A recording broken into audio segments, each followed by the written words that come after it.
Fasten your seatbelt. It's going to be a bumpy ride. Chrissie is hilarious.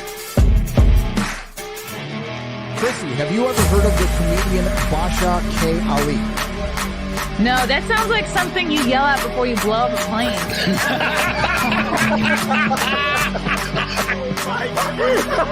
Basha K. Ali! 30 seconds remaining. But you know what, Chrissie, to say I dabbled in stand-up or something, I haven't even disrespected you at all. I was very confused by the title, Everything Everywhere All at Once, because that's also what we call it when Ash takes off his shirt.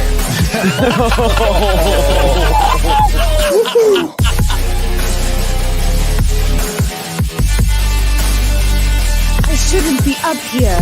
I should be in school on the other side of the ocean.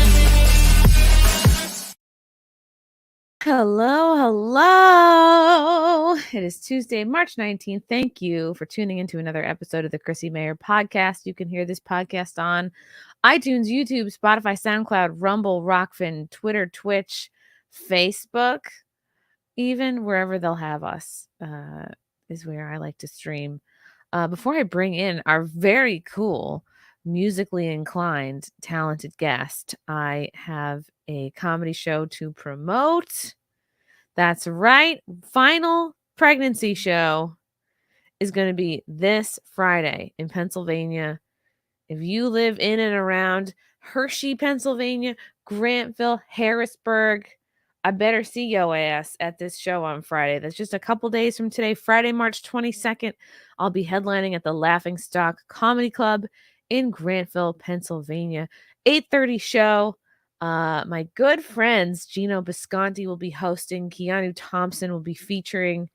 It's going to be all friends at this show. It's going to be a really, really awesome time. And again, if I break my water on stage, drinks on me.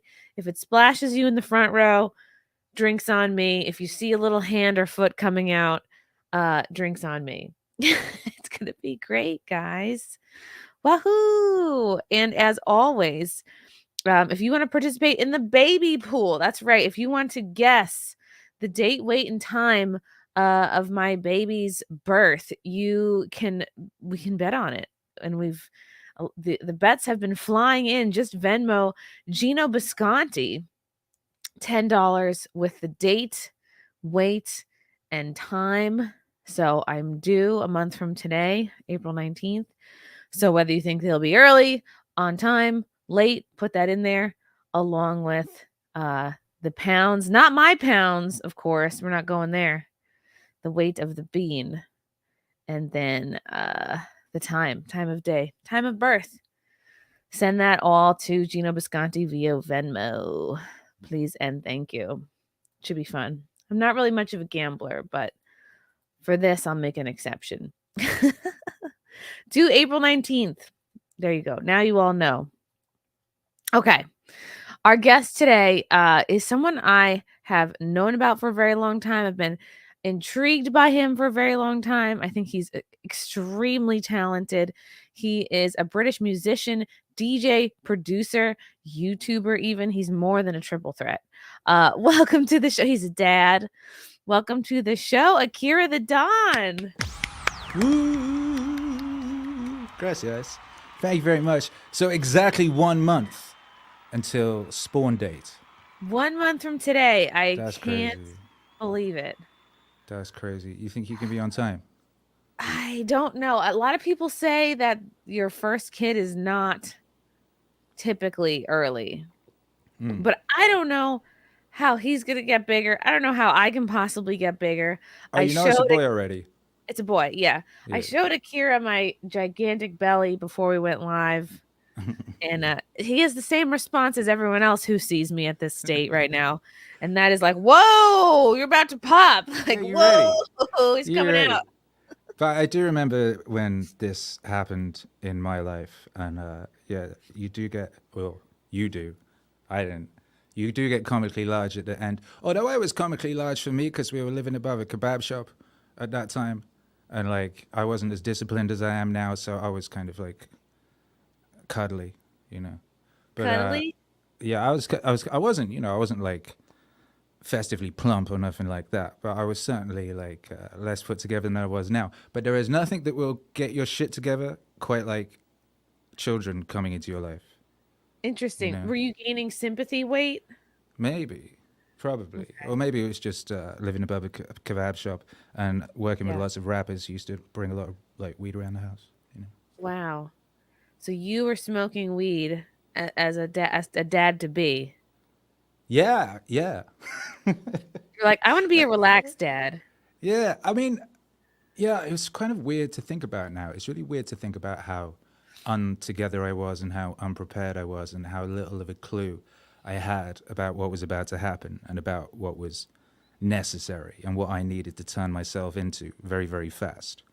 Because, the old thing, they don't do what you say, they do what you do, you know? Yeah, I've heard that they're constantly watching you, Yeah, constantly listening to you. yeah. I So, you can't be a terrible loser. I love a good racial slur, so we'll see how that pans out.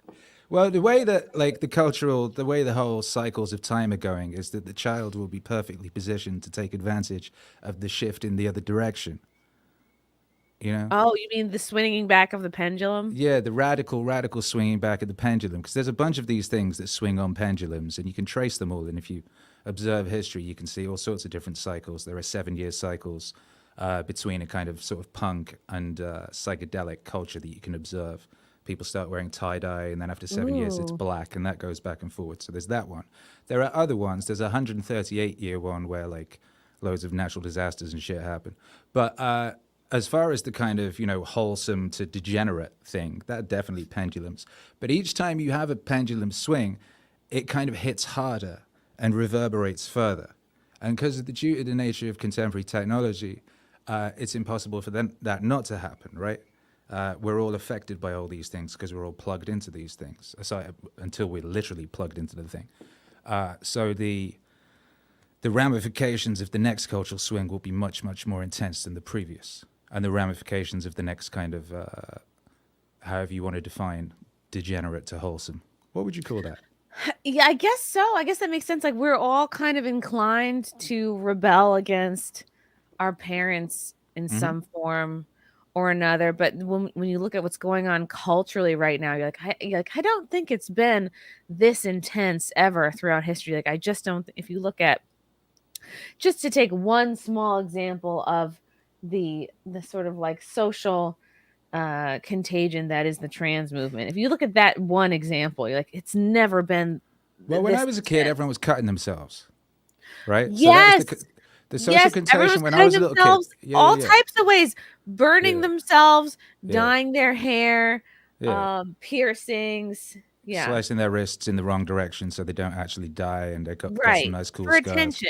Then people started like sticking holes in themselves and putting tunnels in their ears and all that sort of thing, right? There's always Making something the going on. ear vaginas, that was like early aughts. Well, That's that was like a precursor of this because I remember people being like, "Are you going to be happy? You can have like a big like butthole in your ear in later life." I don't care. I think it's cool. Then now you have all these people in coffee shops with these weird collapsed vagina ear lobe things. But there was also, remember all the girls were being sick. Like that was oh, you mean, trendy. like being bulimic? Yeah, that was super Yeah. trendy for a while. Around the same time, they were telling us that the ozone layer had a great big vagina in it as well. Everyone was, all the girls were vomiting in the bathroom, all the girls standing in line for the bathroom to go puke. So there's always social contagions going on. But like, yeah, this one. But like I said, because we're all plugged in now, like it becomes ever more sort of extreme, but also faster in the adoption and also in the rejection. You're so right. I never had the balls. Like I wanted to be bulimic. I wanted to lose weight. I just never had the balls to actually go ahead and do it. I was like, oh God, I hate puking. I hate like everything involved with puking, the feeling before, the doing it, the feeling after. Like you had to kind of get into it for like recreational drinking back in the day, because like you had to kind of vomit to kind of get through a certain stage of drunkenness to be able to go to the next level. Yes, Otherwise, you it's kind of called had to boot pack it and in. rally. Yeah, Yes. exactly. There you go. So there was that. There was always that. But yeah, I mean, with regards to the current one, Dan Blazarian of all people, who was the guy who got famous for like having an Instagram account showing himself off like banging 25 hookers at a time in various exotic locations, has now decided he's gone trad or something, and he's Oh talking my about gosh. how actually Dan you should Bilzerian be. was like the internet's first like F boy. Like he really was a pioneer. He was a pioneer. He was also a terrible liar who was fibbing about all of his business enterprises and all that sort of stuff. God bless him. But now this week, I think it was just like yesterday, there's a video of him doing the round saying, "Oh, actually, yeah, you should probably get married and just like get one person because actually that's better." And da-da-da. Wow. He's like, yes, I'm horribly lonely. Well, I think people are getting ahead of the thing because they see what's coming. Like it was always the case that the antidote to what's been happening would be a full-scale reversal. And you know, I was saying in like 2016, if you want to be punk rock, the most punk rock thing you can do is, you know, like take some responsibility for your life, raise a family, you know, things of that nature. The least punk rock thing you can do is, you know, what Hillary Clinton and those sorts of people are up to. You Yeah. know. That's So obviously establishment all the way. yeah. So what happens obviously is you know, everything is waves, and it goes up and it comes down, it goes up and it comes down, and it always has been the case. And this thing has crescendoed in ludicrousness, and we're at this situation right now where the world is as I was thinking about this yesterday because I was playing a song on stream where I'd sampled Terence McKenna talking about the similarity between the DMT experience and the carnival. And he's talking about how when the carnival comes to town and you don't want to let your children out after dark because they might get kidnapped. And there's something kind of enticing and sexy and cool about the carnival, but also terrifying and weird because you've got like the bearded lady and all these freaks and what have you. And I realized that our society has been turned into the carnival. Like the whole society on a mainstream level has become this carnival freak show. So obviously Yes, the all the reaction to bearded that will be ladies a are on rejection. TikTok Yeah, doing yeah. videos Well, they're in the their White car. House. The Yeah. bearded ladies are in the White House now. They're not just in the circus. You know what I mean? So the Yeah. world has become, our world has been turned into the creepy circus. So the reaction to that obviously will be a full-scale rejection and a full-scale adoption of the inverse of that. So if you were like a smart person trying to make some money, you'd probably invest in things that like were trad and wholesome and what have you at this point and get ahead of the game. Okay, like opaque underwear, cardigans, strollers. Yeah, exactly. Chastity belts, like the That's old school so ones. that's so neat. You have such an interesting origin story, Akira. And one of the things that is most interesting about you is that the people that you sample in your music. So you have, I think of all the people that you've sampled, Jordan Peterson Mhm. that's so cool. It's you've sampled sound bites from Jordan Peterson, Alan Watts, Rogan, Elon Musk, Fred Rogers, Anthony Bourdain, and others. I want to get a full origin story from you, but I think that's so original and so neat. And if you don't mind, I'll play a tiny snippet of this of you just sampling Jordan Peterson just so people can um know what this sounds like. I think it's and I'm sure he's was so flattered. sufficient, and that he could do without the transcendent, which you might And of course my internet's being gay. Okay. think about as the domain outside of what you know, something like that. Immediately he was in hell. Things get large, and then they get too large, and then they collapse. That's what she said. I love this because you make Jordan Peterson sound cool. Like you need to have a certain like patience, I think, too. Like I reserve my Jordan Peterson podcasts for long car rides, like just long commutes, because I can't just listen to it. I have to have 2 hours. That's where the records work. So you can distill like the glittering, cool, magical bit down to a 3-minute song and put like a nice chorus in it and so on and so forth. And then you can listen to that over and over. By the way, I don't know if you care much about synchronicity, but that was quite a heavy synchronicity there because that song is about the Tower of Babel. And I was researching that last night into the wee hours. That specific biblical story and the meaning of it and the significance across various cultures. So that you would choose that out of the 600 plus songs that I've made in the past 5 years to play is what one would call a super, super, super hyper powerful synchronicity. And when you see synchronicities like that in your life, that means that you are on the path and you're on the right track, and that's you're doing what you're supposed to be doing. So that's cool. Thanks for that. I Nice. love that stuff. When I talk about this stuff, people go, "Oh, this is just gay girl shit. This is Chrissy, you're going into your astrology bullshit again." And I believe in all that. I believe everything's meant to be. Even like this little baby right here. I'm like, he must really want to be born because I've had the craziest year ever. Yeah. And so I think that's just so neat. I want to know how you got into music. Like, were you always, did you know from a young age? Yeah, I always loved music, you know. I don't remember much before the age of like 6, 7-ish, but at that point, I remember just loving music and anime and comic books and wanting to do those things type. And I had like a band called Ken and the Barbies, and I was Ken and these two girls that I liked with the Barbies, and it was like simultaneously like a ruse to like do music stuff, but also to like chat up these girls and be cool. And we used to, the first concert I did, I played Don't You Want Me Baby by the Human League, and we kind of like mimed to it. And I claimed that it was my song, and I'd made it using Mike Peters from The Alarm's voice changing equipment or some shit. wow. I had this ridiculous story, and everybody believed it until one day this girl called Vicky came into school with the 12-inch of the record going, "My mum's got this record, you lied!" And everyone's like, whoa. But, you know, but from like very early, from not long after that, I started doing experiments with like cassettes because that was all I had. So I'd tape one cassette to another cassette and back again and pull out the tape and chop it up and stick it back together with sellotape and shit. So like You'd make loops actually and stuff. you'd actually cut up the inside of the cassette tape. Wow. Yeah. I used to like record stuff off the in the science lab or whatever it was. One of those rules at school, they'd wheel out a television, right? You remember that shit? They used to like wheel out a TV on a stand, and then you'd have to watch some weird documentary. It was about, the like, communal wheeled out TV that we used yeah, to only have one in the school, yeah. and it would just get passed around. Yeah, exactly. And it's very specific to a very specific era, and no one before it in human history knew of it, and no one after will know of it. Only us understand that. But anyway, I used to record things off of that, and then like dub that over the top of like loops and bits of records and stuff.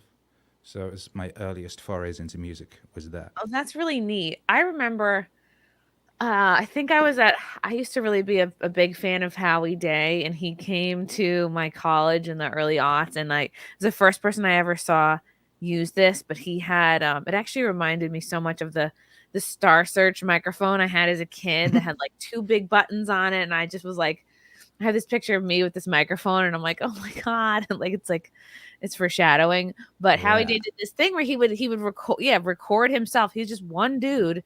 I was fascinated by, and I'm sure this is now something a lot of artists use, but he was the first one, and he would just record himself playing a little bit, and then like he'd make his own loops on the spot, you know, at the concert, and until he would like create like a full band sound. Like he would do like every type, like his guitar, like he would do a little like percussion, and then he would just record everything and loop it back. And I just think that's such a cool, I'm so fascinated by that, like the degree to which you can do things just by yourself.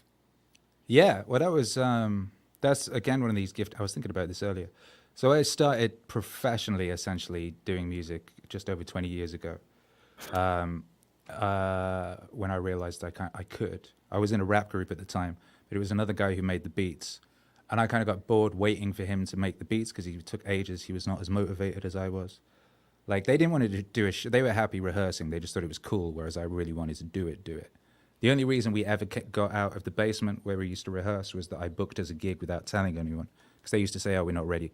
So I just booked as a gig and then put an advert in the NME, and then some people were writing about it. We were in London at the time. I was mildly notorious for other things. So we had to do a gig, and we had like a week to get it together. So we just had to write some songs and had to get it together to do this gig, which is, you know, I think that's a good sort of lesson for life in general, is you just to force yourself to do something. You make these non-negotiable deadlines or events that you have to live up to and make yourself You have great to, for. because you'll always put it off, because and it's so similar with comedy. There'll always be a part of you that doesn't feel ready and is scared and like just doesn't want to pull the trigger. Yeah, I mean, it was like that. We didn't, you know, we didn't think we were ready to have a kid. We hadn't planned to have a kid. If you wait around for the right time for most things, you'll never do anything. But anyway, so I got bored of waiting for them to make beats and stuff, so I just taught myself to make my own beats, and I created my own non-negotiable situation where I had to have some songs ready for an event, and was just forced to kind of learn how to do everything. And it just happened to coincide with the period in time where suddenly you could produce records on a computer. And suddenly, this was just before YouTube, but me and my little brother made an animated video and uploaded it to Newgrounds. And it got like 500,000 views in a week or something. Wow. And there was suddenly, I did the first, I used to make mixtapes I was doing them when I was 7 years old. But as soon as I had the internet, I started uploading them. And there were no other mixtapes on the internet at this point, like literally zero. So my early mixtapes would get a lot. Like I would just go on the wutang.com message board and put a link to them, and like 1 million people would download a mixtape because there was literally no other mixtapes. You had no competition at that point. Wow. But anyway, the same thing that happened to music, for good or ill, because the result of that was, where we're at now, and essentially music is considered to be valueless to people. They think it's something that's free, that just comes out the air, or comes out like water out of a tap, right? So part of the democratization of the capacity to create and distribute it, and then the resulting sort of monetization strategies of the corporate entities, has resulted in that. And I always knew the same thing was going to happen to every other medium, for good or ill. And that's what we see happening now. That people expect to be able to do things, and they expect to be able to get things. So that's both amazing, because with things like Unreal Engine and so on and so forth, kids can make movies in their bedrooms now. In the same way that I could make an album in my bedroom in 2000, 2003, a kid and his homie can now make a movie in their bedroom. And you're already seeing things coming out that are competing with the contemporary system with regards to, we've already seen it. Like, they can't compete with like kids on vertical video platforms. There aren't movie stars anymore. Kids were looking up to YouTubers. Now they're looking up to vertical types. They're looking up to themselves. They're not even looking up. They're more interested in their own things, I think, and what they're creating and what they can do. So it sounds like what you're describing. It sounds like what you're describing is like the easier a thing is to get, the less we value it as a society. I think that applies to, of course. Yeah, music, comedy, porn, even. You don't have to pay for any of it. So why would you pay for art if you can get DALL-E to draw you something, and you're so unsophisticated in yourself you can't tell the difference anyway? Wow. So there is a wonder. There is, as with everything, right? There's this wonderful, exciting aspect to it, and also a terrifying shadow aspect with everything. And it's always been the way, ever since man first picked up a rock, and he could either like draw a smiley face on the wall, or he could cave the chief's head in with it. Like, our technology's always had equal capacity for carnage and glory and creation and destruction. So we're just at this interesting juncture in the human story where suddenly there's never been more opportunity for individuals to express themselves and to do what they're here to do, and do what they love, while simultaneously there's never been a greater devaluing of those things. So how do we find out who are the dollies of our time then? Who decides that? Well, we decide. Like, we decide. It's up to us, and we decide what has value to us and what has meaning to us, and it's up to us to decide where we put our attention and what we accept, right? You get the amount of tyranny you get is exactly the amount you accept, right? Simultaneously, the quality of art you get is the quality you accept. So it's right. It's just being open to it and like, listening to, like, really being open, listening to what is moving you, and then like, don't shut up about it. Don't be shy about promoting what you love and well, that's the thing, right? So I observe, and it's understandable, but I feel if people put as much passion into promoting that which they loved as opposed to complaining about that which they claim to oppose, it would be a very different world. Because half of this creepy shit and half of these awful movies, and I only hear about them from people moaning about them. I would have no idea certain things existed if it weren't for people constantly complaining about them and posting them in an outraged fashion. They do incredible, and it works in both ways. Jordan Peterson blew the fuck up because of his detractors. It was them that blew him up. It was his Right. haters that got him popping. He followed the same formula as 50 Cent. You know what I mean? He got like people hating on him and created and like engaged in sort of drama situations. And then when people came to him, he had this massive catalogue of work. 50 Cent had all these mixtapes and he had a group and he had this whole world that people get lost in. People are like, oh, is that motherfucker who got shot who's always beefing with people? And they go, look at him. And then he had this big catalogue and he was very good at what he did. So they went into his world. Peterson did the same thing. Right. He stood up for what he believed in. He didn't back down. And he's like, yeah, look, and I'm prolific and I have all this to back it up. And Yeah, he was in these situations. He walked into these situations that other people would have been afraid to. People would have advised him not to. Don't go on that Channel 4 show. They're going to try and destroy you. They're going to try and make you look stupid. That blows him up because he can deal with it. And then people come and they go to him, and he has this YouTube channel with like hundreds and hundreds of hours of amazing lectures, and then people get lost in that world. So you know, it works in both ways, the attention thing.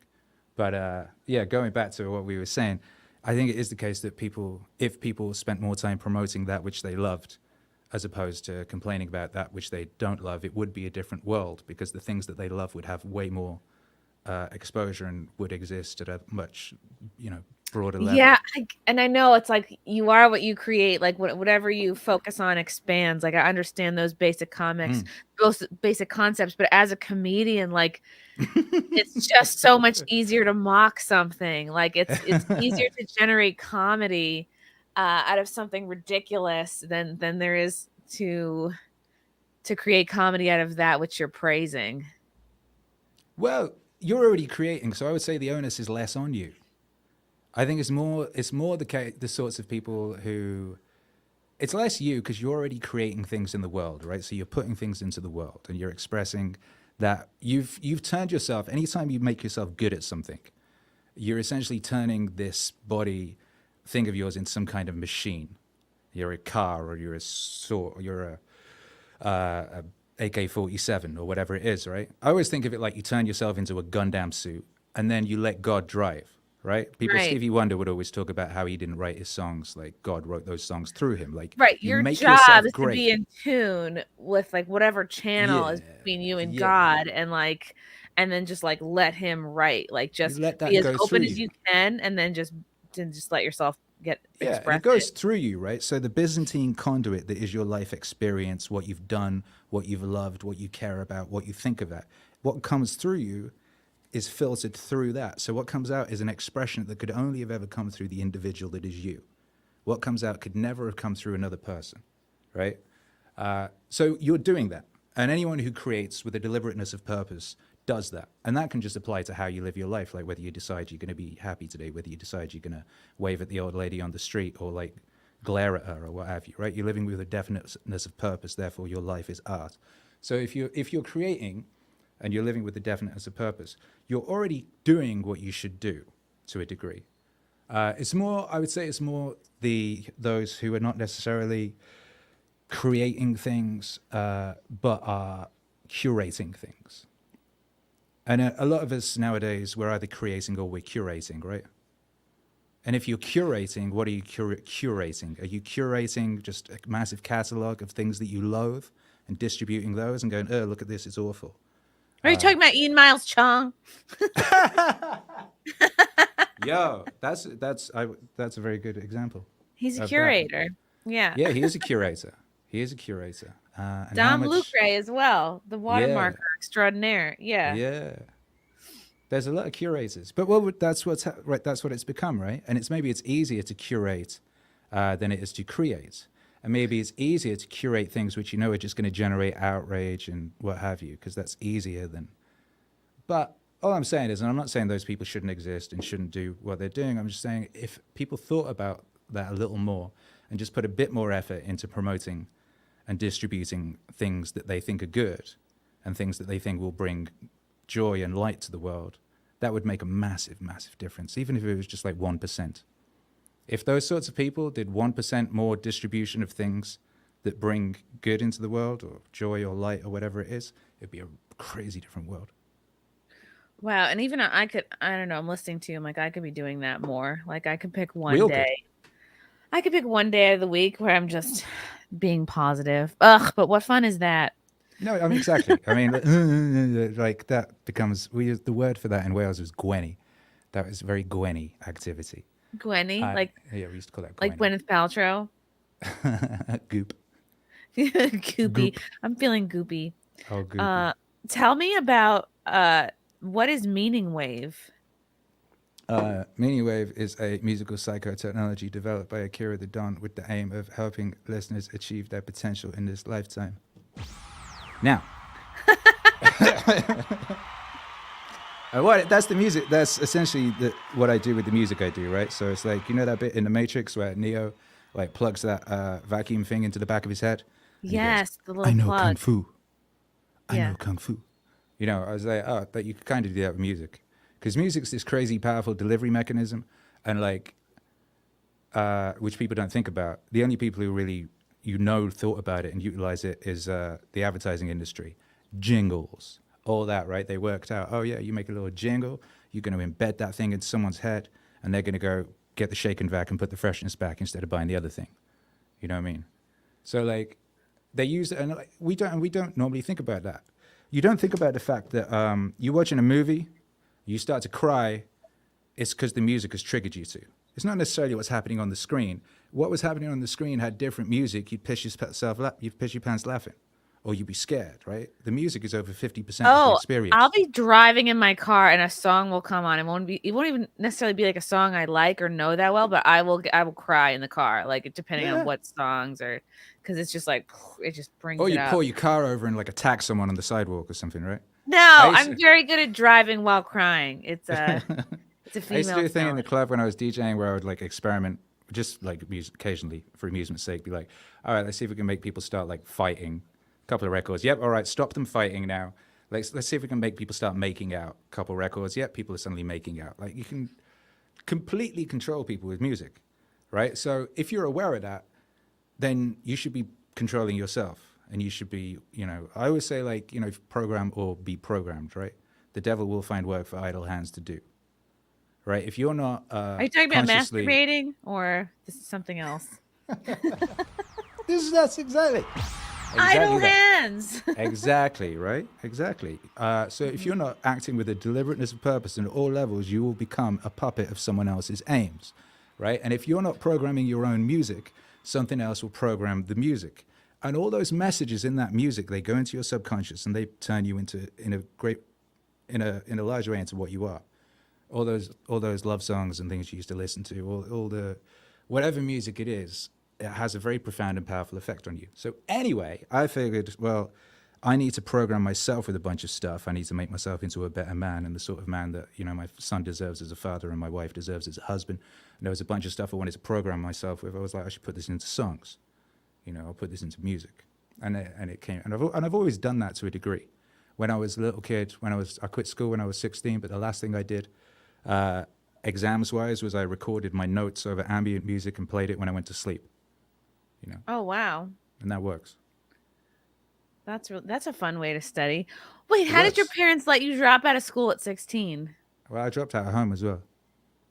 Oh, wow. I actually dropped out of home first. I was still going to school while I was living in a tent in the woods and hitching into school in the morning. How did that happen? How did you end up in the woods? Well, I was supposed to be staying with my nan, but then like, I know she didn't like some, what happened? It basically just didn't last long. Because like some of the kids I was, it wasn't me. She loved me. She loved me and I loved her. Like, I love my nan. She's great. But like some of the kids I was rolling with, she didn't like kids coming around to knock. And I didn't want to like put her through shit. So I ducked, Wow. Went lived in a tent in the woods for a bit. and then just went out into the world as you do, from bed sit to squat to other bed sit and just climb up the social hierarchy. How did you make money for food? Was that? I always had jobs. I always had jobs from when I was like 7. Like I used to do paper rounds and like I used to work at that age I was working in a pub. I was like doing like picking up glasses and all that type of stuff and like occasional strip shows for drunk ladies who'd like that like. So how old were you? How old were you working in a bar? 15, 16. Were you making like Shirley Temples? Like that's all they would let you do? No, I was just glass collecting. I wasn't even Okay. making. Yeah, I was just picking up glasses and stuff and then moving shit around and things of that nature. Wow. And I was working in I worked in loads of places. I worked in a Boots, in a chemist. Like they used to, when you used to develop photos, I worked in the photo lab. Oh, like And a one darkroom? time, Okay. yeah, you remember that shit? So if you had photos, you had to take them into a place and give this little roll of film, and then some people would turn those into pictures. It's crazy to think about now, right? And some Yeah. guy came in and he had these pictures of him and a dog, you know? Uh-oh. Yeah, and we had to call the police and stuff. You think like, why would you risk like you're so desperate to have a picture of you Because and this dog? they probably assume no one is looking at the photos that Yeah, they're we was printing. looking at the photo. You have to look at the photos to make sure that they're correct, because sometimes they get Oh, printed wonky. Anyway, poor dog. so I had lots of jobs. I worked in a box factory, in a cardboard box factory. I worked in a factory that made like food, like made sauces for roadside diners. I never eat at a roadside diner because every day there was this big vat in the middle of the factory, and every day it was someone else's turn to go and add something of themselves to the vat. You know, Oh, so don't wow. ever eat at Little Chef and Okay. places like that. So anyway, I always had jobs. Yeah. Okay, wow. That but so how did you go from living in the woods to getting into music? Well, I was already into music. I had this whole plan. I used to read a lot of music magazines, and I knew that at that point there wasn't internet, and bands would get signed off of demos allegedly. But I read enough interviews in like the NME and Vox and stuff that it was always off of people knowing good people. Really, no one listens to demos. You have a big pile of demos, right? You have to know someone and give someone something. So I had this plan that I was making these comics at the time, and I reviewed songs. I reviewed records in the back of them. And like it was like I had a fanzine. So I was like, I'll just do the fanzine. I'll become a music journalist. I'll move to London and I'll meet people and I'll go to gigs, and then that will connect me to that music industry, and then I'll be able to make music. So that was what I did. Wow. This is really interesting. Okay, so So what how was did funny you about that? Here's what was funny about that. So I did that, right? And I went to London. I didn't have anywhere to live, but I'd been going to London on the train and going to these gigs, and I'd met a girl and she said I could stay at hers. So I moved to London, basically. I go on the train with my bag. And then I get there and she's like, oh, actually, you can't. She's got a boyfriend or something. So I'm just like wandering around London for a bit, for like a couple of days, like sleeping on benches and stuff. And Whoa. I'd been reading Irvin Welsh's Train Spotting, right? I didn't realize this till years later what had happened. This goes back to what we were talking about earlier. You remember the movie Train Spotting? Yes. All the Scottish smackheads partying and all that. So I read the book that was based on, and it's written in phonetic Scottish. So it's written like that. You have to literally put on a crap Scottish accent in your head to read it. It's Aye, written aye. like head. It's all you do is cunt dash and that. Rough So I'd like been your reading. mother likes it. No, I can't do it. Scott. That was good. Exactly. Like that's a fat That's bastard. exactly. Yeah. There you. Okay. Oh, I like- get in my belly. We were watching how to do an Irish accent. We watched a video the other day. I'm losing it. He's a hard worker, planted in the garden. Irish. Yeah. Irish I find harder than. The only reason I could do Scottish is because I read that book. But anyway, so I'm reading this book, and it's all about these like junkies living in squats and degeneracy, and they're all like these punk junkies living in squats, right? And I'm reading this book. I was ducking off school like to read that book in the toilets of a supermarket. For God's sake, I read that book loads. It's a big book. But anyway, when I go to London, like I'm wandering around after not having anywhere to live, and I run into this punk guy who's this big Irish guy with a green Mohican at a station. He's selling train tickets. They used to like sell stolen or used train tickets. And I got chatting to him, but I immediately just went into my fake Scottish accent, just on default, kind of accidentally. And he's like, because I was nervous or some shit. And he's like, oh, you can come stay in our squat. So I go back to his squat. And it's basically something out of Train Spotting. And he's got this girlfriend, and she's like lying on the floor, like jacking up. And she's Scottish. And I'm there with my fake Scottish accent.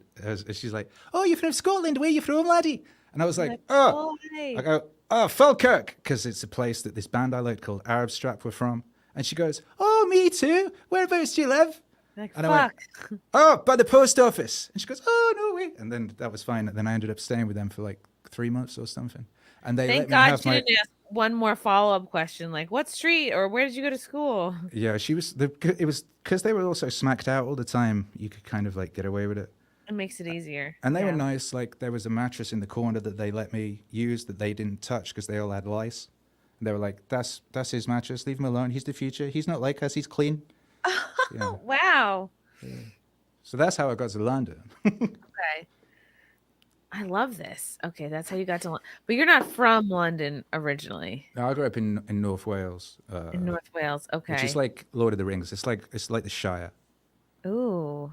You know. Okay. Or Very Mordor, cool. depending on the weather. And then so this is in October of 2014, you moved to Los Angeles. Yeah, that's true. You formed a rap duo called Midnight Men. And then you were like on the scene in LA. You were seen at the Roosevelt Hotel. You were, let's see. I had a residency at the Roosevelt. I was Damn. and at Bootsy Bellows and Blind Dragon and all sorts of places. You DJ'd for Justin Bieber. Yeah, he like climbed up on top of my DJ booth at Really? Grammys party. At his Grammys party, yeah. What So I is did that Justin whole thing Bieber for a like while. in What's that? person? What's What's that? Justin? What's the Bieber like in person? Harassed. Okay. Like a deeply harassed individual. It must be so weird being that sort of person where everybody wants something from you, whether it's just some kind of reflected shine or glory or something. Like, he wasn't a dick. He was cool. He was like, but like, I felt bad for him because everyone just wanted a little slither room, you know, like literally everybody. And it was fucked Yeah, up. didn't he do a music video where like it was like it was involving like desserts and like everyone's just like biting pieces. I don't know. The symbolism. Yeah, that was the one that had a lot of pizzas in the advertisement Yeah. for that record, as I recall. Yeah, there's a lot going on there that's like. Oh, that's one thing I realized when I moved to LA and started and found myself involved in that whole scene, because I was like right in the heart of the whole sort of Kardashian weekend, Miley Cyrus-y, all that whole world. Yes, it Is was that yeah. Mulholland Drive is a documentary. Like, when I first saw Mulholland Drive, I was like, what is this? This is kind of weird and beautiful. But then when you find yourself in that world, you realize that that movie is exactly what that is. The feeling of it, a lot of the actual, it's a documentary. So David Lynch is like a naturalist. Wow. And what was it like? I have to know. What was it like? How did you get into DJing for like the weekend just from being in LA? Yeah, I had a homie, Wade, who was in that Midnight Men group with me, and we'd known each other since 2000. Like, we met. Where did we meet? Was it a trash? The first time we like really hung out was like on an airplane, and that was just before 9/11. And I had like this white fur coat on and like shaved blonde head, and people thought I was Eminem, and people thought my other buddy was Liam Gallagher, and they invited us into the cockpit, and we just like hung out in the cockpit, like Ooh. talking on the tannoy and just making jokes about spit roasts. And you're like, and I won't stuff. correct you, but yes, I'd love to come into the cockpit. Yeah, exactly. And they were referring to us as the fabulous Spit Roast Brothers over the tannoy. They're like, round of applause for the magnificent Spit Roast Brothers. It was such a weird That sounds time. kind of gay, but that's cool though. Yeah, it was a very strange time that like that was the world at that point. But Yeah. anyway, yeah. So he was in LA and he was DJing in some places, and I came out to stay with him and DJ'd him with a few some spots, and just, it sort of spread from there. Like, people see you in places, they want you to do a party.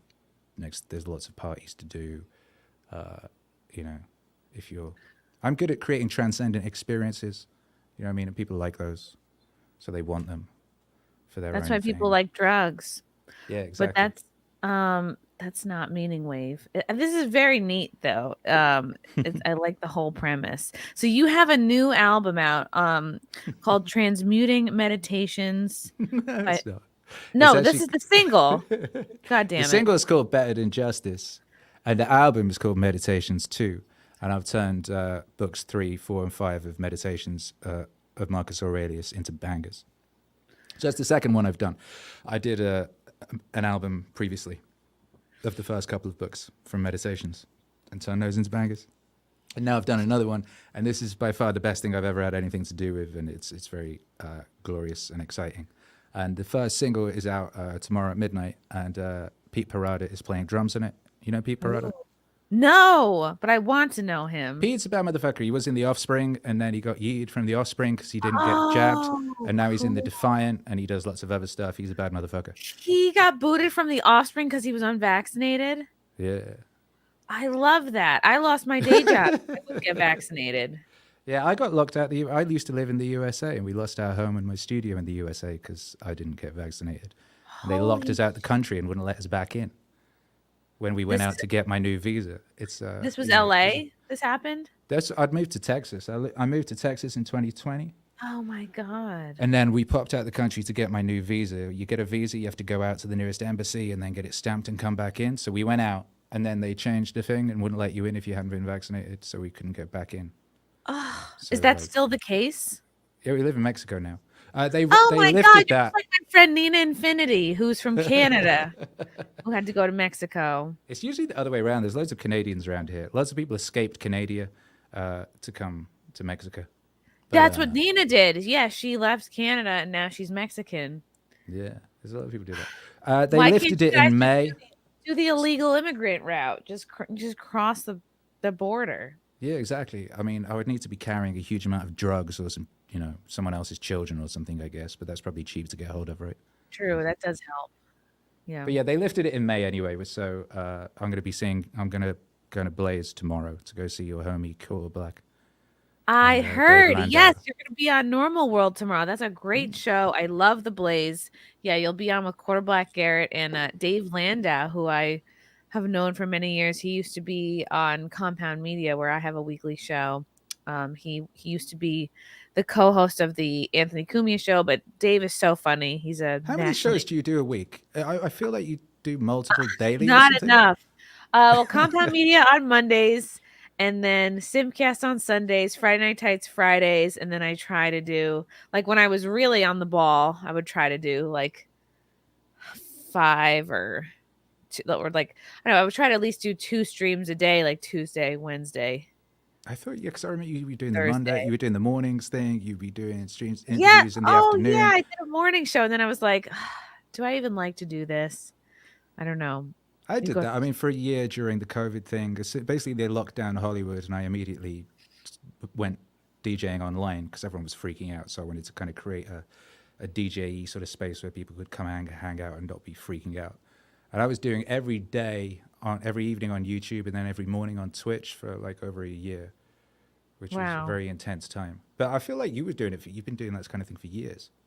I started my Compound Media show in 2019, and then started on YouTube in January of 2020, and then made the decision to do multiple days a week, like May of 2020. So like, Yeah. pandemic inspiration.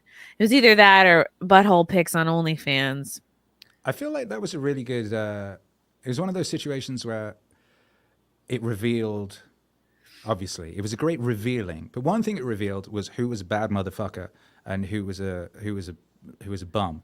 Because a load of people just pivoted to sitting down and watching Netflix, and going on about Tiger King, which I never watched and I refused to look up. But I heard a lot of people talking about it for a long time, right? But then some people came out of it with businesses, with like 10,000 hours of streaming under their belts, with like you know what I mean? Some people came out of it super jacked.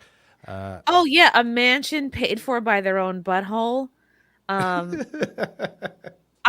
have sentimental feelings towards Tiger King because that's early pandemic days before we knew we were all getting had. It was like, who doesn't love a gay tiger collector and a mysterious murder? Yeah, So who doesn't? Yeah. Those yeah. were simpler times. It's very weird, right? What was that, 3 years? Like Yes, 3 and years people ago? think you look like Tiger King. Do you get that? Yeah. I had somebody, that's why I mentioned, because somebody said it, and I was like, right, well, I don't know what that is, right? Because, well, you were sitting around watching Netflix, I was streaming twice a day, da-da-da-da-da. All this shit. Really, I probably should have been watching Tiger King, then I would have a cultural connection with my fellow humans. Because that It's is not important. too late. You can I do still watch understand it. that's important. Isn't he in jail now or something? What happened? I think so. I Yeah. think he'll get out. I think Trump will win and Trump will pardon him. That's my Christmas wish. Russell Hall says, sometimes I feel like I'm a giant poser douche with no purpose who ham-fistedly attempts to BS his way through life while pushing a grift. Any advice? Russell, first of all, I think this is a very common feeling. In the sense that like you're just going through the motions. Like you feel weighed down by your obligations in life, and you don't, it's very easy to not make time for that which you love, that which makes you feel alive. Exactly. What is that? What is it that you love? What makes you feel alive? And by the way, Ooh, I do yeah. like the ham fist as a sort of visual metaphor. I think that's one of the good ones. I get annoyed at cliches a lot, but like I like ones like that, which is so funny because you think of a guy with hams for fists that are Fisting. hams. Yeah, a fist made of ham. Yeah, Yeah. that's funny. I like that. I would say, Russell, don't judge yourself for grifting. I mean, the word grift has been overused to the extent like it's meaningless at this point. It seems like Doesn't that anybody just who mean like makes people you money, don't like making money? Isn't that right? what that Anybody who means? makes money doing anything is a grifter. So If you it's like don't like them. you could be at your day job, like I'm grifting at this office. Like you're just. We all put in hours to make money to pay bills and shit. So I would say, yeah, make sure like check in on your levels, like um your physical, like your bars, right? You have a physical bar, you have maybe like books you want to read, you have talking to friends, you have like your connection to family, maybe it's like your connection to your kids or your spouse. Like check in on yourself and like, all right, if one category is low, like, oh, am I ignoring my physical because of work and that's what's making me unhappy? You've got to dedicate time to that. Do some burpees. Burpees are always helpful. Yes, I do some can't do them burpees. right now because I'll burp out a baby. Jason Shaw, God bless you, Chrissy, and your baby. Thank you, Jason.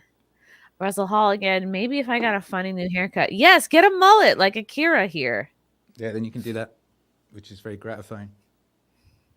Yeah, Yeah.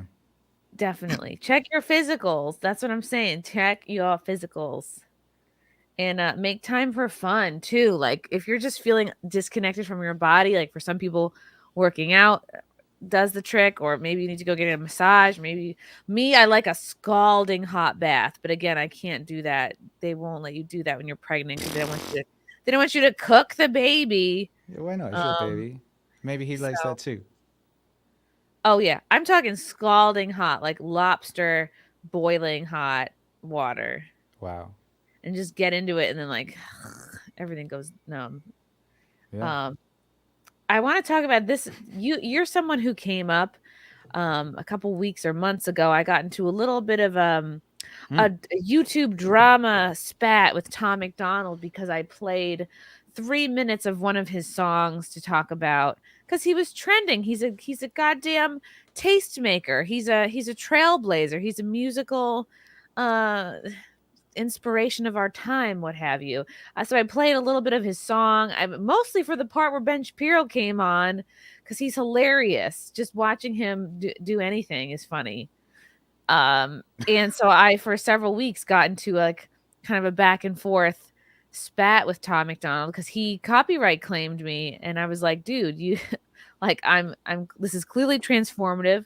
We're talking over the whole clip. Um, we're promoting you, like I know you're big and have way more followers and maybe you don't feel like you need promotion, but he also came to be where he's at because of smaller creators promoting him, and then ultimately like he let the claim drop because he didn't have a case ultimately, but he kind of dragged it on when he kind of Oh, so they just didn't. They did that.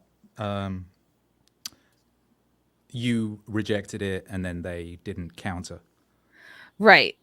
And I had to do a whole appeal. I had to write up a whole thing, but ultimately like he didn't have a case because I was in the right. And I mean, they could have denied you. It happens all the time. And then the only thing you can do is take it to court. well, right, he did deny me, and then I like appealed it again. So Oh, on that one, I yeah. got So claimed. I appealed. He rejected it, and then it was either go to court or let it time out, and he let it time out because I was right. And anyway, so but your name is someone who came up a lot from folks who were like, "Oh, Akira the Don is the best because I'll play snippets of his stuff all the time, and he never claims me." Well, people play the whole thing. People do Twitch streams for like 20 hours just playing my music, and that's amazing. Okay, I had it wrong. Yeah, Frank, my lovely husband here, because I forget things. We disputed the claim. They rejected it. Then we appealed, and then they they let let it it. expire. Yeah, His team. yeah. But It always seemed mad to me to penalize people who are giving you promotion. It's such a weird thing to do, right? Someone's going to play your music and introduce their audience to your stuff, and then you're going to hit them with a copyright claim. And when you do that, you're taking all of their revenue, because YouTube is not smart enough to be able to say, okay, do 20%, 10%, have some kind of a share, then that would be okay. YouTube, they'll take it all, right? I have videos where someone has claimed a bit of it, and it'll be, you know, like an hour-long album or something, if someone's claimed like a piece of it, and they get all the revenue from it or something like that, right? Wow. I had a song that was a music video that I made that was all my footage, and the music was all my music. The footage was from my honeymoon, and Aw. EMI claimed it. And I said, no, EMI, that's mine. And they said, we What? disagree. And there was nothing I What? could do. Like, I can't take EMI to court. I didn't have resources for that kind of thing. So it's like, anyway, I always thought that was very weird. So I always make sure in any kind of arrangements that I'm doing that that people are able to use my music in their videos and streams and what have you without getting claimed. And they don't like that. Distributors and record labels, and they don't like that. All the distributors I've worked with, they don't want you to do that. It's a great big hassle.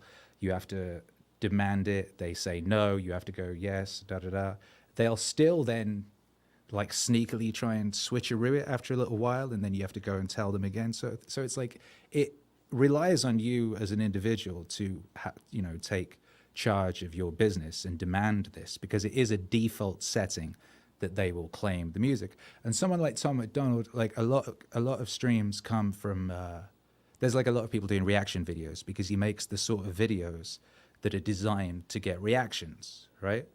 Right. So there's a lot of reaction content. There's a lot of people like, whoa, look at this crazy white boy. He's saying some crazy white boy stuff. Whoa.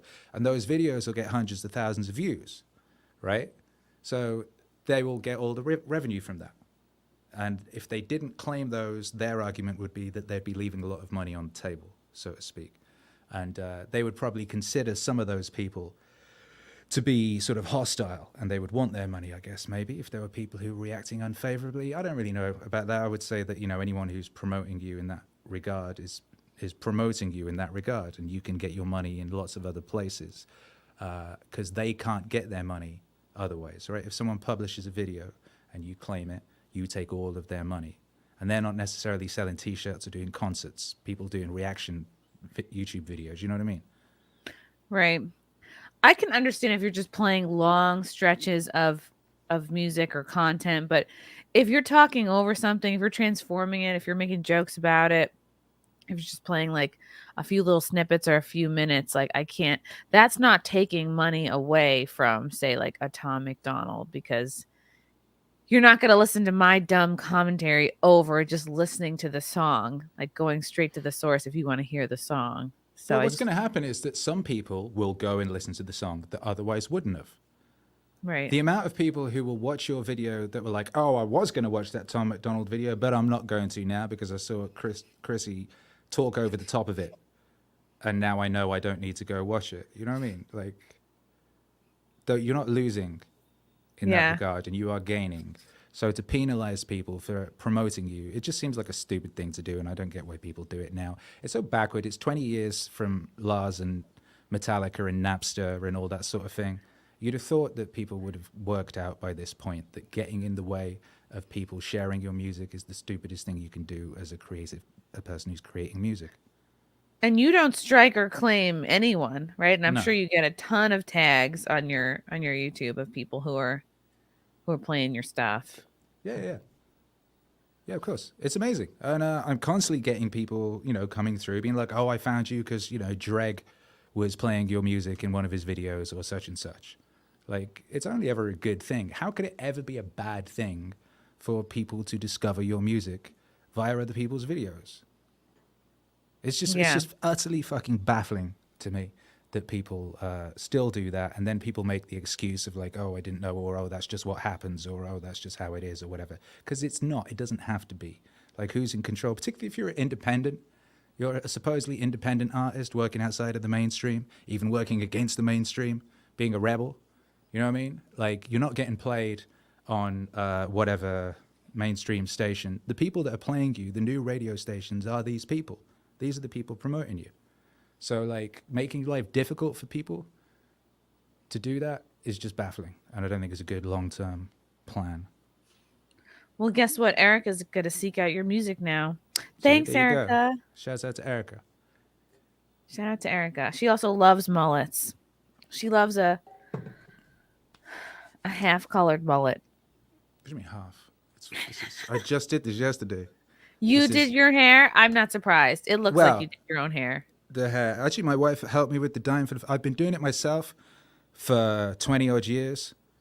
And my wife actually helped me with it yesterday for the first time because I keep like nuking bits of it that then go fritzy and then you have to let it dry out. One time, right, I remember I've been doing it so long, but when I first did it, I didn't know the difference between like hair bleach and toilet bleach. Oh, And I went to God. get some bleach to bleach my hair. And I was like, well, this shit is way cheaper.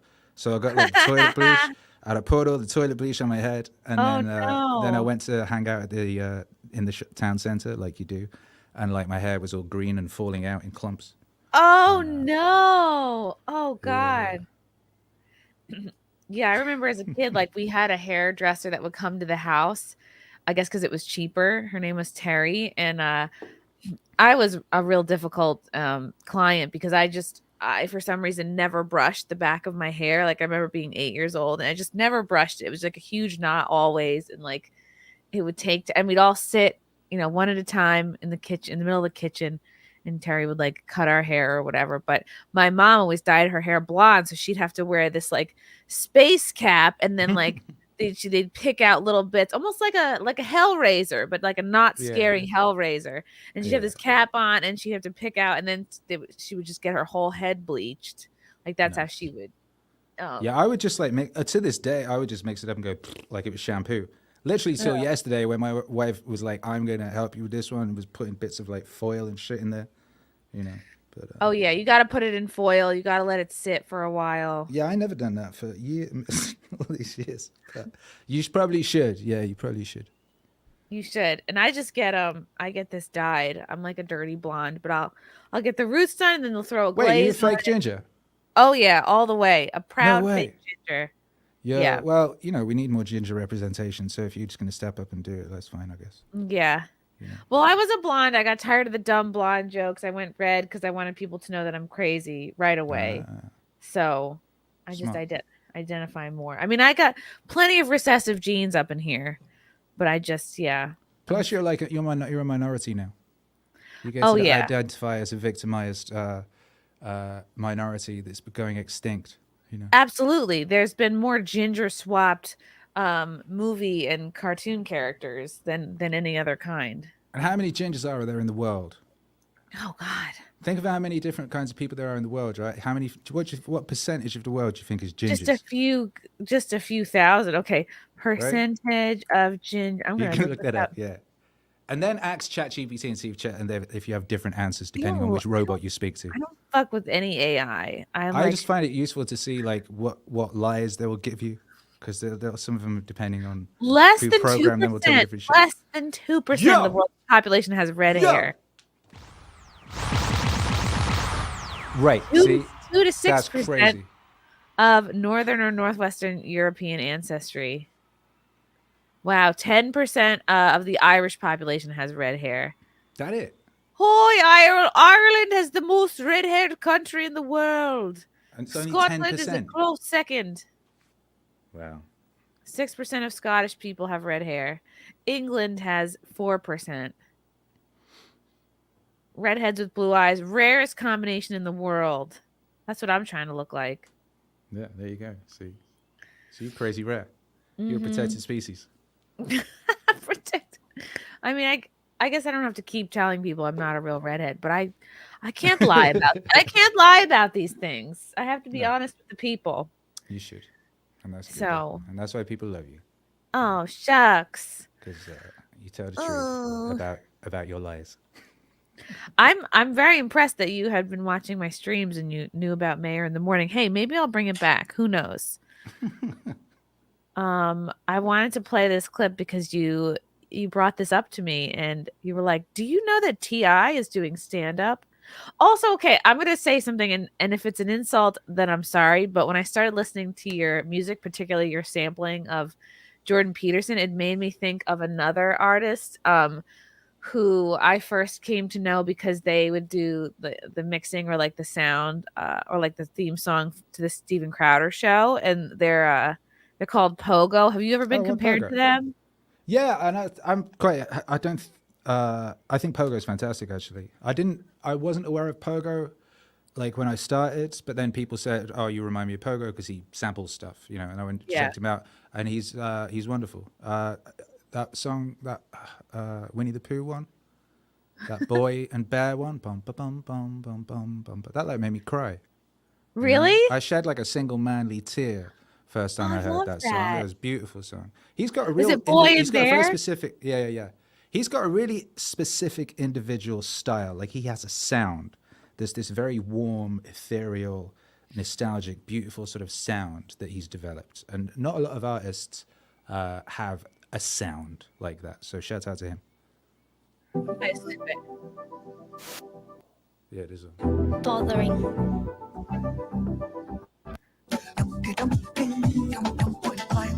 This is cute.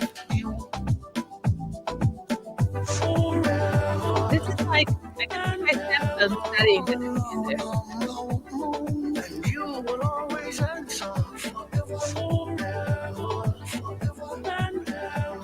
Oh wow, that's great. This is the best like kind of music if you want to just get like work done and you're sick of lo-fi girl. You can just mix it up. Or your stuff is really good to listen to too. I'm into it. Yeah, we do. I put out instrumental versions of everything I do as well. So, like, you know, sometimes you don't want words. Sometimes you just want music because words will get in the way. But the cool thing is if you've listened to a song and then you listen to the instrumental, your subconscious will sing along. Like you might not be, and you could focus on doing other stuff, but your subconscious will sing along. So in the context of my stuff, it helps to further integrate the messages and the programming into the individual. Yeah, sometimes I don't have the bandwidth to actually focus on like when I was doing my taxes, I was like, I cannot listen to any music with words. Like my brain would just shut down. Like it has to just be like this sort of synthy or like lo-fi or just I need no words. Maybe that's my brain capacity is less than what it used to be. This is great. Yeah, we're not going to ruin the punchline by reading the tweet in advance, but I'm just going to play a little bit of this. This is funny. Listen to first generation trap music, people like me, Jeezy, Yo Gotti, you know what I'm saying?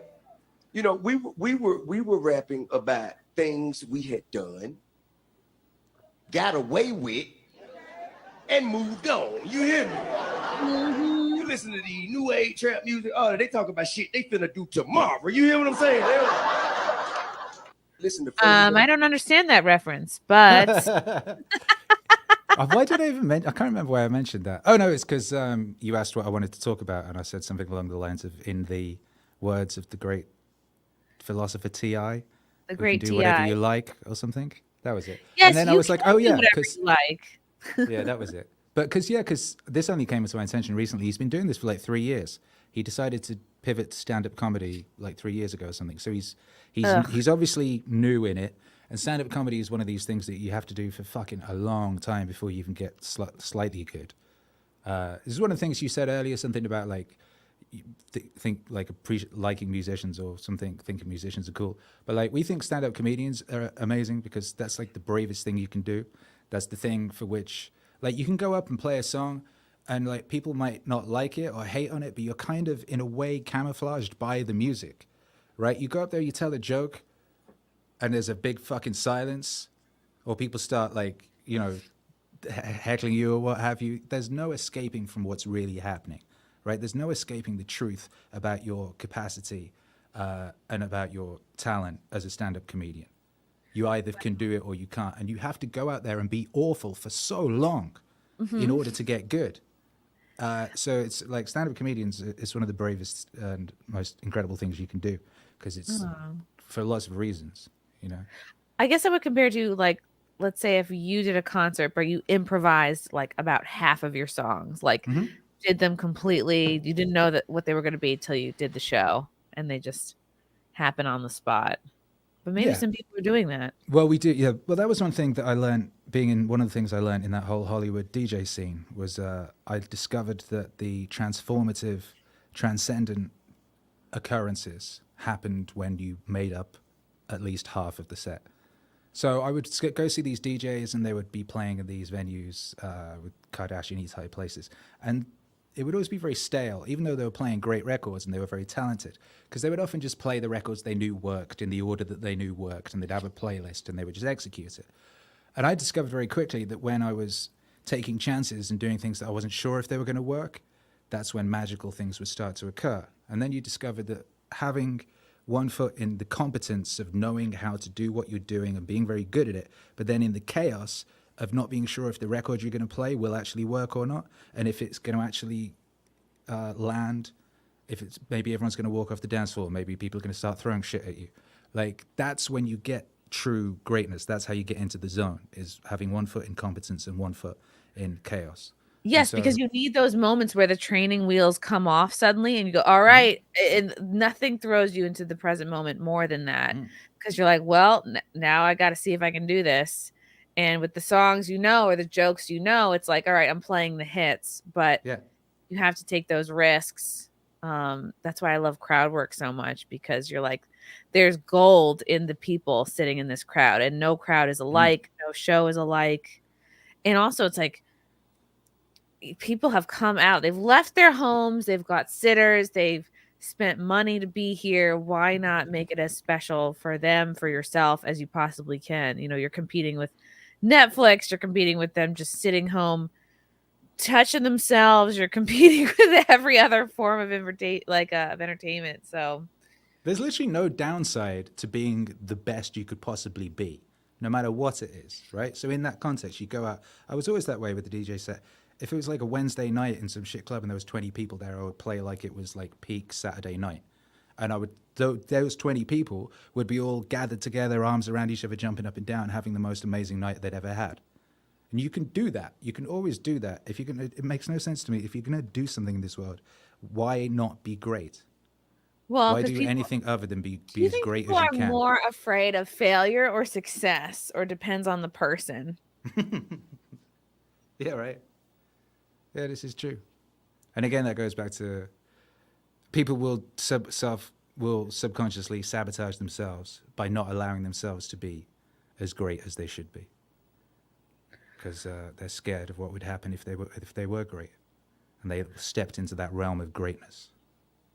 I think it's accompanying. I think failure is more scary than success, because you're like, oh no, I'm gonna have more money. what will I do? All right. So how long did you have to play before it was comfortable?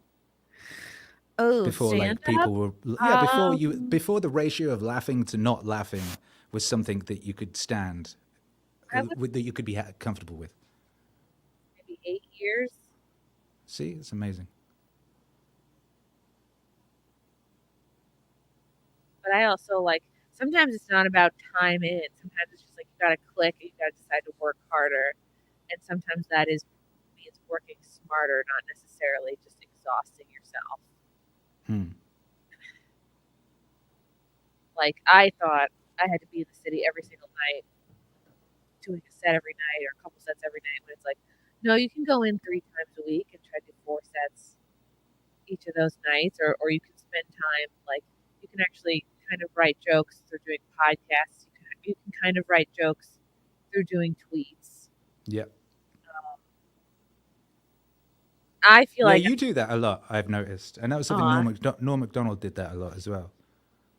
I feel like I could always be better at the doing homework part of comedy. Like, I could be better at listening to my sets. I could be setting aside dedicated time every day to write. Like, there are some comics who do that, and I really envy that, because I just I don't know if it's ADD or a lack of discipline, but I've never been someone who just sits down and writes all the time. But also, stand-up has never been the only thing that I'm doing.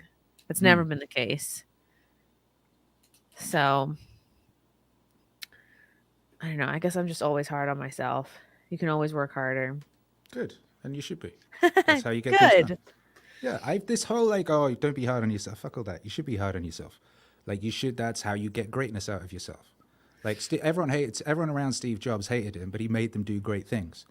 Right. And certainly he had that same attitude to himself. All those sorts of people do. Like you have to.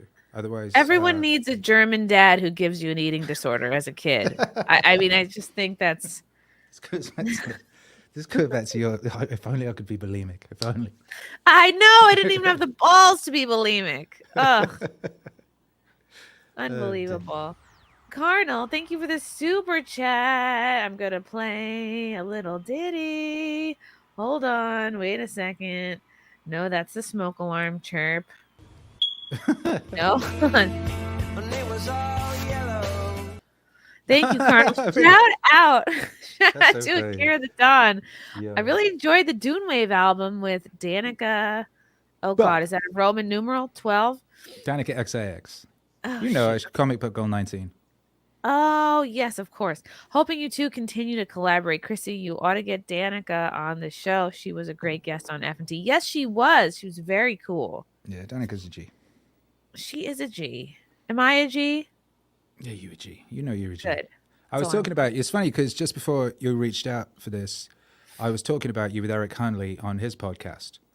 I just did his show. Oh, yeah, and I was like, oh, he'd mentioned that, and I mentioned how impressed I was with you and how you had sort of built this sort of world and carved this lane for yourself over the past however many years. I built this city on rock and roll is what you're saying.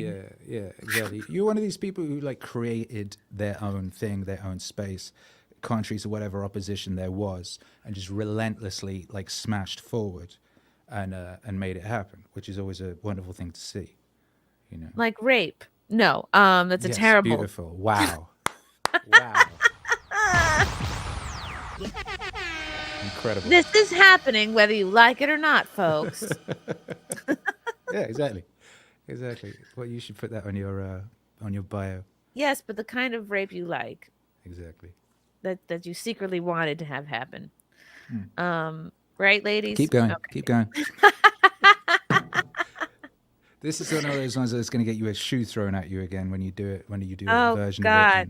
Did you get a shoe thrown at you, or was that? No, you're thinking of George W. Bush. No, because no, that was it. No, they pushed over your merch stand. I had a sandwich thrown at my friend at a show. I've had my merch table destroyed. That was it. I've been cussed at. Black Twitter tried to cancel my baby registry. The Malaysians tried to cancel me. The regular Asians, the woke Asians tried to cancel me. They were very unhappy with me during the pandemic. Quite right too. The blacks came after me after a fried chicken joke, as did Keith Olbermann. The Jews seem to come after me about every 8 months or so. Nice. So I got to figure out which group I haven't hit. You got to hit the shoe people. That's what you got to hit. The shoe people? Yeah, you mean women and gays? Now I had multiple shoes thrown at me, which is weird, DJing. But like the last time it happened was because I played R. Kelly in the club. And I didn't know, because everyone knew that R. Kelly was R. Kelly. Everyone knew that. You know what I mean? But I thought there was this agreement that because he had so many bangers, we would sacrifice some 14-year-olds to him every couple of months. So you judge the art, not the artist. Exactly. Yeah. Exactly. I mean, there was a Boondocks episode about that. But so one night I go out and I'm playing in Hollywood and I put on, I think it was either Ignition. I think it was Ignition. Yeah, which is an incredible record. And normally just the first note of Ignition. Yeah. The first little sound of it, the dance floor would fill, everyone would be super happy. It would be like, and I did this and this weird noise and some shrieking came from a corner and two girls just march over to me all angry and one of them takes her shoe off and throws it at me. I was so confused. Who throws a shoe just like in Who throws a shoe? I was so confused, but it turned out that there'd been a HBO documentary and suddenly it was now decided that R. Kelly was not cool anymore because there'd been an HBO documentary. Damn. It was such a fucking weird thing. Wow. So now you can't play R. Kelly in the club. And now they're doing the same thing with Diddy, aren't they? You know. Really? Diddy's out? Yeah, because, What did Diddy do? He did Meek Mill. He did loads of guys, didn't he? He did loads of things. He Oh, right, hung he's kind of he hung gay. Wale off a balcony. You know, that was him trying to compete with Suge Knight, because Suge Knight hung Vanilla Ice off a balcony. So Diddy hung Wale off a balcony. He blew up Kid Cudi's car. You know, I didn't he know about kept, any of this. Oh my goodness, this is a wormhole for you to go down. How did you miss this? Yo, I Diddy is try to basically stay away from black culture, probably. this ain't black culture though. Diddy is like the Jeffrey Einstein of the rap game. He was Oh, like God. a pawn put there in place. Okay. So he'd be having all these parties, and they got cameras installed, and they're getting people to do deviant stuff with underage people and Oh, shit wow, like that. that makes sense. All right. And then blackmailing people and stuff. You know. Yeah, you want to watch that video of him and Justin Bieber? It's terrifying. Oh my goodness. I just Yo. went to the Madame Tussauds Wax Museum in Times Square, and his wax figure was probably the most accurate looking one, Diddy. Oh, And I yeah? they do with the wax figures that are a little botched. They kind of put them in the dark parts of the museum, like where it's not Oh, lit. yeah. Well, Diddy be hanging around in the dark parts. You know what I mean? That's his whole thing. He's hanging around in the dark parts, mastering them dark arts. Shouts out to Theo Von. But yeah, like a load of stuff came out recently. Like he got sued by a whole bunch of people, and all this stuff came out. So suddenly, a load of like people are like, right, we can't have Diddy in the clubs anymore. Wow. And the problem with Diddy though is like Diddy like talked over everybody's records, right? So if you were signed to Bad Boy, like most of Biggie's records, Diddy's like making noises over the top of him, just going, yeah, come on, right? So people He are should have doing been edits. a podcaster. He's Yeah, so well, good that at didn't exist interrupting. then. Yeah. So people are doing like DJ edits now, like Diddy-free versions of the songs, like cutting out the ad libs and stuff like that. But it's like he produced the song still. Like that was his record label. It's like I don't know how they're gonna keep going with this whole thing. Plus the whole idea of like you can't play people's records anymore because they did fucked up shit. That means you can't play any records that were made in the 60s, in the 70s, in the 80s, because all them motherfuckers was doing fucked up shit compared like Right. by your current definition of what fucked up shit is, and by anyone's definition of what fucked up shit is, frankly. But it's like, yeah, what are you Wow. left with? Right. You can't play David Bowie. No, you can't. Is he You one of your cannot play- inspirations? I love David Bowie. Yeah, I love David Bowie. He's like, yeah, one of the people that I consider great. Prince. You know what I mean? Anyone. Oh, and, yes. like, Your influences include Ice Cube, Adam Ant, Morrissey, Big Bang, Leonard Cohen, Bowie, and the Wu-Tang Clan. I don't know who wrote that thing because like those Your- are all things that your I like. But Wikipedia? there's lots of things I like. Those are some of the things I like. It's interesting that those, I don't know why those ones are picked, but I do love all of those. It's funny that Big Bang is in there because Big Bang is like a early zeros K-pop group. Oh, wow. You know, Oh, that's and they were funny. great. Interesting.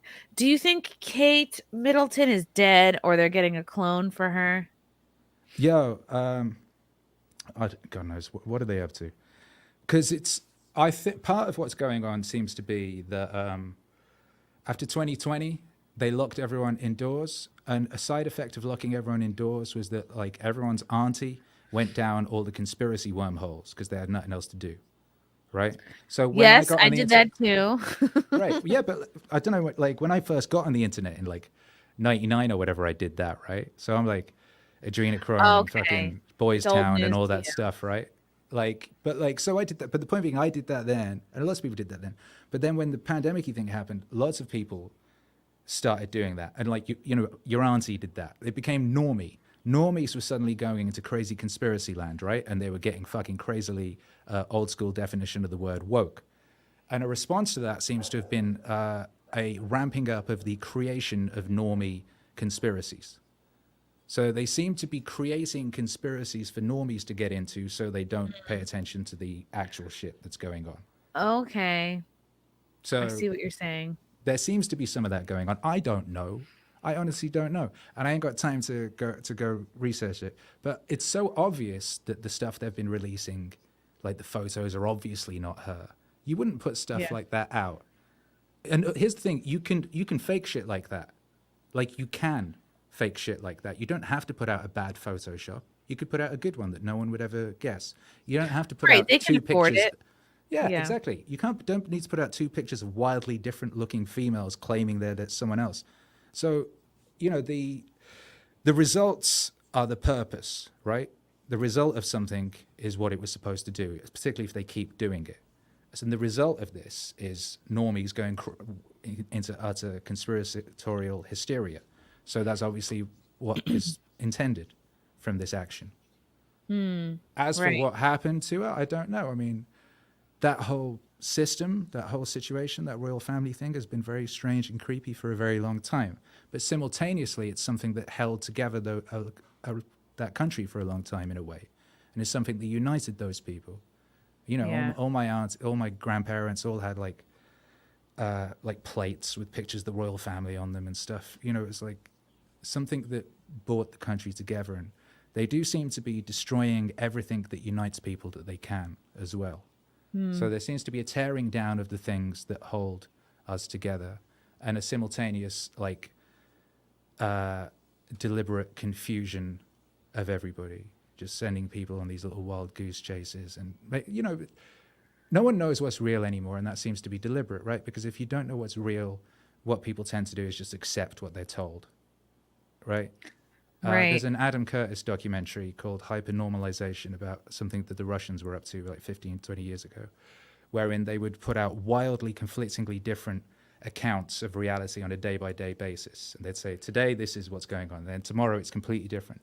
And the people get so like confused and demoralized that they just do what you tell them. Right. They become apathetic, and then they're easier to control. Yep. So, yeah, all that. There's a lot, you know.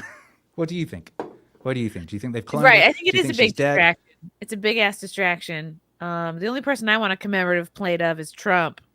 And I have a Trump bobblehead. I have Trump commemorative coins and $1,000 Trump bill. Can you get like a Trump bobble hat sat in a bath, like a red-filled bath with a Trump in it, and like a back scrubber? Yeah, I bought this. This was him, his like classic flag hugging moment. I had to have this. Oh, that's cute. Yeah, and the flag comes out, so like he could be hugging something else, That's maybe nice. a microphone. Wow. Can't wait to pass this down to my son Yeah. and explain to him why we love Trump so much. How you get it's such a crazy thing to have to explain, like this whole time period. How do you explain that? Oh my goodness! Look at the size of you. And then I'll Look use at that. my AOC doll. What? Oh my no, goodness! I just knocked over my Hunter Biden action figure. Yo, that's crazy. What's his accessory? Oh my god, are you kidding me? Does he come with a crack rock? Shout out to Andy Masterson. He made me the very first Hunter Biden action figure, complete with Finger Lakes tattoos, stain on his butt. Came with a little like bunch of paraphernalia, drugs, a laptop. Small Latvian child. Yeah. Yeah. Holy shit. No, I love it. This is one of my prized possessions. This is my Hunter Biden action figure.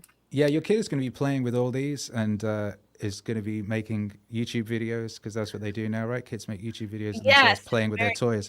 So your kid is going to have the most crazy, outlandish-based kid playtime hour YouTube situation. Well, for sure. Yeah. Oh, definitely. I have a Fauci doll somewhere, like a Fauci shelf on the elf that Andy Masterson made me. No, that's gross. Oh my goodness. I'd be scared to have something like that in my house because of like the demonic spirits that it might attract. It might open up a portal. You know what I mean? Do you ever worry about portals getting opened up in your vicinity? No, because by the any of these lid is things? on the box, so I'm not Okay. worried about that. Just don't open the fucking box. I'm just not going to open it. No, you don't want a Fauci portal in your studio. No, I don't think I have any portals around. No. I think I'm good. I have an old Tamagotchi someone sent me. That No might be- way. Yeah. I haven't opened it yet. I mean, it's a new Tamagotchi, but I never had one as a young girl, so that's what adulthood is about for me right now, just collecting the things I didn't have when I was younger, like a Skip It, certain Pogs. Baby. A baby. Never had Oh a my baby. goodness. Akira, you're just like an absolute delight. Thank you so much for coming on the show. Tell the fine people what is coming up for you and where they can find you. Meaningwave.com. And the music is anywhere you listen to music. So search Akira the Don, Meaning Wave. Better Than Justice, Marcus Aurelius, Akira the Don, Pete Parada comes out tomorrow midnight. I'll be on Normal World tomorrow. I stream every day normally, but apart from this today and tomorrow, because I'm doing I've got to go to Texas to do Normal World. And if you go to meaningwave.com, you can pre-order the record, and we have an Indiegogo campaign going on. Where you can also, where is it actually? You can get a replica of my amazing Marcus Aurelius mask, which you see here, which I'm wearing on the cover of the album. And you can get one of these as part of the Indiegogo. Not creepy at all. Very cool. No, not at all. It's just purely cool, purely powerful, not even slightly creepy. And if you wear this out and about, like, people will think you're really cool. And if a whole mass of you do it like all at once, then you'll become a movement, and the FBI will put you on a watch list. And what's cooler than that in 2024? It's been a Marcus Aurelius mask FBI watch list of the opera moment, sort of. Yeah, exactly. I love it. And people can check you out at meaningwave.com and follow you on Twitter at Akira the Don. That's right. Anything else? Do you have a name for your son? We might. We're waiting to see what the race is before picking a name. Yeah, that's probably smart. Yeah. Harold could come off incorrectly. Right. Maybe it's going to be a Tyrone moment. Yeah. We won't know. Yeah. No, we're pretty sure. How exciting. Yeah. Exciting. Are you having a home birth? What? Are you having a home birth?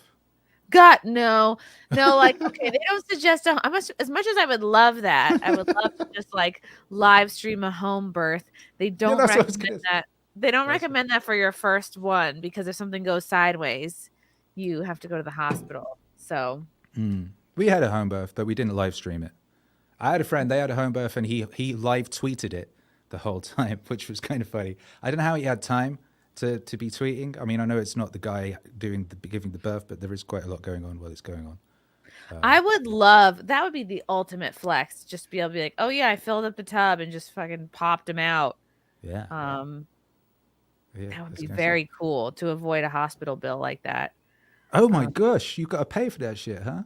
Yeah. How much is that going to cost? I don't know. I'm gonna have to be like, hey, look, if we do this in cash, how much of a discount can we get? Which is a very Italian thing to do. I've picked that up from Frank's family, but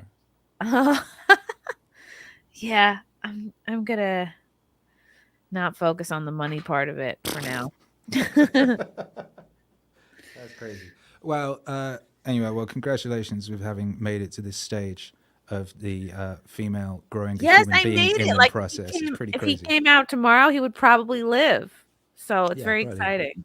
Yeah. And you've got toys for him already. Really? Oh yeah, sure. Yes. Some of them are like really just stuffed animals that I'm probably gonna play with, but yeah, no, we do have toys for him. It's gonna be fun. Yes, thank you for coming on, Akira. You're so fascinating. You're so talented. Everyone should follow you and listen to your music. I agree. You're very wise, and we appreciate your wisdom and all that you're doing for the human species. Oh, shucks. Yeah. Wow. And No, you hang up. All right. Thank you so much to the chat. You guys had very good comments and questions, and we will see you guys next time. And good luck in Texas. Good luck on Normal World. You're going to be great on that show. Texas. It's going to be wonderful. All right. Thank you guys. We'll see you next time. Good luck with having baby. Thank you.